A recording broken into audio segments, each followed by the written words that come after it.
పార్వతీపురం మన్యం జిల్లా అన్నా క్యాంటీన్ ఏర్పాటుకు మంత్రి గుమ్మడి సంధ్యారాణి 5 లక్షల రూపాయల విరాళం అందించారు. సాలూరులో పేదలకు భోజనం అందించేందుకు విరాళం ప్రకటించినట్లు మంత్రి చెప్పారు. సాలూరు తహసీల్దార్ కార్యాలయ ఆవరణలో అన్నా క్యాంటీన్ నిర్మాణానికి మంత్రి శంకుస్థాపన చేశారు. 60 లక్షల రూపాయల అంచనా వ్యయంతో భవనాన్ని నిర్మిస్తున్నట్లు మంత్రి గుమ్మడి సంధ్యారాణి తెలిపారు.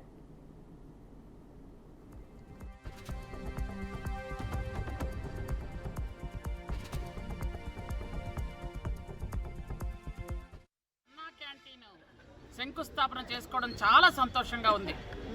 ఎందుకంటే ఒక పేదవాడికి ఆకలి తీర్చే ఒక మహత్తరమైన కార్యక్రమం. ఈ కార్యక్రమాన్ని ఇంతకు పూర్వం మనం మొదలు పెడితే గత 5 సంవత్సరాల్లో ఆ ప్రభుత్వం పేదవాడికి అన్నం పెట్టకూడదు, 5 రూపాయలకే పేదవాడికి అన్నం పెడుతున్నాము, ఇది చాలా దండగ కార్యక్రమం అని అనుకొని ఆ రోజు ఎక్కడెక్కడ అన్నా క్యాంటీన్లు ఉన్నాయో ఆ అన్నా క్యాంటీన్లు ధ్వంసం చేసి పూర్తిగా అక్కడ ఉన్నటువంటి స్టాఫ్ అందరినీ భయభ్రాంతులను చేసి బయటకు తరిమేసిన సంగతి మనం ఇంతకుముందు పేపర్లోను టీవీల్లోనూ చూసాం. ఈరోజు కరెక్ట్గా 2 నెలలు అయ్యింది సంతకం పెట్టి.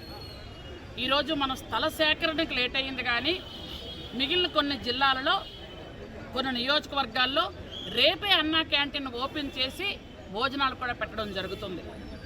మనకేంటంటే ఇలాంటివే చిన్న చిన్న తగులు వల్ల, చిన్న చిన్న ఆటంకాల వల్ల, చిన్న చిన్న స్వార్థపూరిత వ్యక్తులు చేస్తున్నటువంటి చిన్న కుట్రల వల్ల మనం స్థలం కొంచెం సేకరించడం లేట్ అయ్యింది. లేకపోతే మనం కూడా ప్రశాంతంగా స్వాతంత్ర దినోత్సవం నాడే పేదవాడికి 5 రూపాయల భోజనం పెట్టేవాళ్ళం. అయినా లేట్ కాలేదు. ఈరోజు శంకుస్థాపన చేసి